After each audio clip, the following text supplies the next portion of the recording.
हाय दोस्तों, आप सबको मेरा नमस्कार। उम्मीद करती हूँ आप सब ठीक होंगे, अच्छे होंगे, मस्त होंगे और आप सब समझदार हैं ही।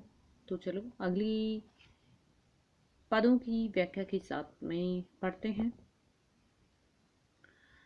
इसमें है ना, श्रद्धा मनु को समझा रही है। अब दुखी मनु है, उसका बेचारे का सब कुछ नष्ट हो चुका है, सब कुछ नष्ट हो गया, प्रलय हुई है तो निराश तो हो गई ना।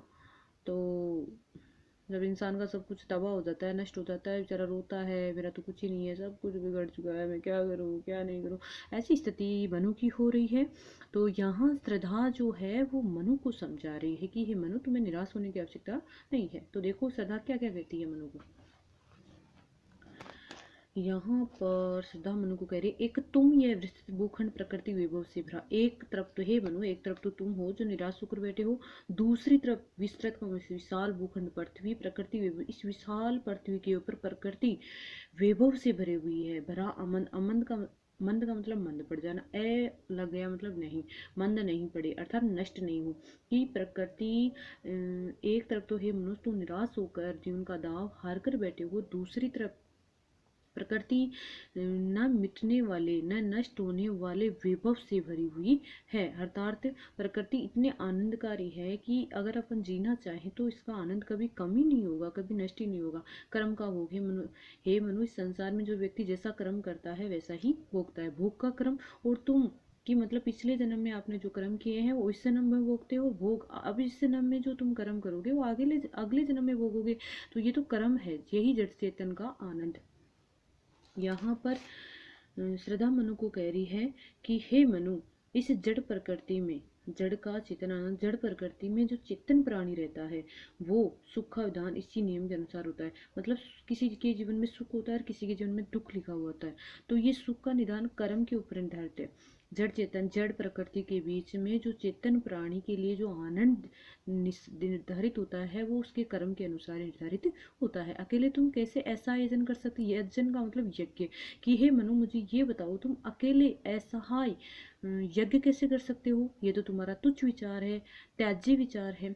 तपस्वी आकर्षण से ही कर सके नहीं आत्मविस्तार, और बिना आकर्षण के हे तपस्वी, तपस्या करने वाले तपस्वी, तुम तपस्या करना चाहते हो, तपस्या से मोक्ष की प्राप्ति करना चाहते हो, तो मुझे ये बताओ बिना आकर्षण के तो कोई भी व्यक्ति अपनी आत्मा का विस्तार नहीं कर सकता। अर्थात इन पदों में श्रद्धा मनु को कह रही है कि यज्ञ करने के लिए पति को पत्नी की आवश्यकता होती है। अकेला व्यक्ति कभी भी यज्ञ नहीं कर सकता है। और इस संसार को पार करने के लिए और यज्ञ जो है उसमें पति पत्नी चाहिए, और जीवन को भी उन्होंने एक के समान बताया है। तो इसमें अगर पति पत्नी दोनों का पूरा सहयोग कर मिलता है तो ही वह पूरा होता है। जीवन है एक रथ के पहिए के अनुसार नहीं चल सकता है। अर्थात दोनों रथ के दोनों पहिए जब सार्थक होते हैं, सही होते हैं, तभी वो चल सकते हैं।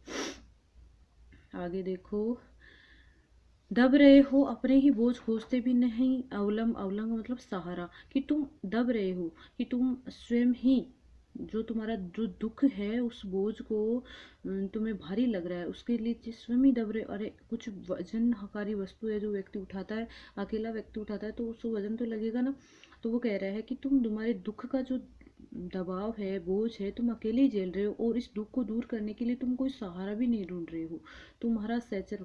और श्रद्धा यहाँ पर कह रही है कि हे मनु, मैं तुम्हारी साथी बनकर क्या न उऋण हूँ, मैं बिना कि मैं बिना देर किए क्या तुम्हारी साथी नहीं बन सकती और तुम्हें इस बोझ के दुख के बोझ से मुक्त नहीं कर सकती। अगर तुम चाहो तो मैं तुम्हारी संगिनी बनने को तैयार हूँ। लो देखो, श्रद्धा स्वयं बनना चाहती है संगिनी। समर्पण लो सेवा का सार। ओ श्रद्धा यहाँ पर मनु को कह रही है कि हे मनु, मैं तुम्हारी सेवा करने में पूरी तरह से समर्पित हूँ। सजल संसृष्टि का ये पतवार, और जो सजल का मतलब, संसृष्टि का मतलब संसार सागर, कि इस संसार सागर को पार करने में मैं तुम्हारी पतवार के समान बनना चाहती हूँ। कि नैया को पार करने में पतवार की जरूरत होती है, वैसे ही संसार रूपी सागर में मैं तुम्हारी जीवन रूपी नैया की पतवार बनना चाहती हूँ। मैं तुम्हारी सेवा में सबको समर्पित करना चाहती हूँ। आज से ये जीवन उत्सर्ग इसी पद तल में विगत विकार, कि आज से ही, अभी से ही मैं मेरा जो जीवन है, उत्सर्ग का मतलब न्यौछावर कर रही हूँ, कि आज से ही मैं मेरा जो जीवन है वो पद का मतलब चरणों में, तुम्हारे चरणों में न्योछावर कर रही हूँ इस तन में विगत विकार, और बिना किसी विकार के, बिना किसी स्वार्थ भावना के मैं मेरा जो पूरा जीवन है तुम्हारे चरणों में अर्पित कर रही हूँ। अर्थात श्रद्धा कह रही है कि मैं तुम्हारी सेवा करने को तैयार हूँ। दया माया ममता लो आज मधुरिमा लो अगाध विश्वास, हमारा हृदय रत्न निधि स्वच्छ तुम्हारे लिए है खुला पास। मनु श्रद्धा मनु को समझाते हुए कह रही है कि हे मनु, हमारा हृदय, मेरा जो हृदय है वो निर्मल भाव रूपी रत्नों से भरा हुआ है, अर्थात मेरा हृदय एकदम सच्चा है, पवित्र है, और तुम्हारे लिए हमेशा तुम्हारे लिए तत्पर रहना चाहता है। तुम इससे दूर नहीं हो। इसमें मेरे जो हृदय, इसमें दया माया ममता माधुर्य और अटल अटल विश्वास से विभिन्न गुण भरे हुए हैं। इनमें से तुम्हें जो प्राप्त करना चाहते हो इनसे प्राप्त कर सकते हो। बनो संस्कृति के मूल रहस्य तुम्हें से फैलेगी ये बेल, विश्व भर सौरभ से भर जाए सुमन के खेलो सुंदर खेल। संस्कृति का मतलब नवीन सृष्टि, मूल रहस्य मुख्य आधार। जिस प्रकार मनु को श्रद्धा समझाते हुए कह रही है कि हे मनु, सृष्टि के मूल रहस्य मुख्य आधार तुम ही बनो, कि नई सृष्टि के मूल आधार है मनु तुम ही बनो, अर्थात आगामी जाति के तुम सिद्ध पुरुष बनो। तुम्ही से फैलेगी ये बेल, नवीन जाति की जो बेल है वो तुम्हारे ही कर्मों के द्वारा फैलेगी। विश्व भर सौरभ से भर जाए सुमन के खेलो सुंदर खेल, कि लता पर जैसे फूल जाते हैं ना, तो उन फूलों से सुगंध चारों तरफ वातावरण में फैलती है, और वो वातावरण फिर क्या हो जाता है, सुगंधकारी हो जाता है। वैसे ही जिस प्रकार लता के ऊपर फूल खिलते हैं और उनकी सुगंध पूरे वातावरण में फैल जाती है, उसी प्रकार तुम भी इस सृष्टि के फूल बनो, जिससे तुम्हारा जो यश शौर्य है उस पूरे संसार में छा जाए। फूलों के मकरंद की तरह ही तुम्हारा यश शौर्य इस पूरे संसार में फैल जाए। ये है पद। अब आपके थोड़ा सा और बचा है, तो अगले वीडियो में देखेंगे दोस्तों। ये आपका पूरा श्रद्धा, आप सोच रहे हैं कि कितनी की व्याख्या है, तो पूरा श्रद्धाश्रग आपके सिलेबस में है। मैं थोड़ा थोड़ा करके आपको पढ़ा रही हूँ, मैं पूरा पढ़ाऊंगी, बीच में कुछ भी नहीं छोड़ूँ, क्रम से चल रहा है अपना। और तो दोस्तों पढ़ना, मस्त रहना। तो थोड़ी सी पंक्तियाँ देख लेते हैं। सुंदर सी पंक्तियाँ हैं, प्यार भरी, तो सुनो। हमारे आंसू पूछकर वो मुस्कुराती है, कोई विरह में तड़पता हुआ बेचारा प्रेमी कह रहा है, सुनो। हमारे आंसू पूछकर वो मुस्कुराती है, ऐसी अदा से वो दिल को चुराती है, ऐसी अदा से वो दिल को चुराती है।